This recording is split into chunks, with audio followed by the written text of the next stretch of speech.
சட்டப்படித்தான் தான் நடந்து கொள்ள முடியும் என்று கூறிவிட்டதாக டாக்டர் கிருஷ்ணன் சொன்னதும் காமராஜர் பெருத்த கோபம் கொண்டார். சட்டப்படி நடக்கிறதா?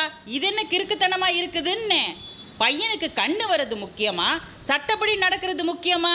பையனுக்கு கண்ணு வர்றதுக்கு உதவி செய்ய முடியலன்னா அது என்ன சட்டம்னு? அந்த சட்டம் யாருக்கு வேணும்னு? உதவி செய்யத்தானே சட்டமெல்லாம் இருக்கு. இது புரியலனா நான் என்ன பண்ணி தொலைவேன்னு என்று கோபத்துடன் பொரிந்து தள்ளினார் காமராஜர்.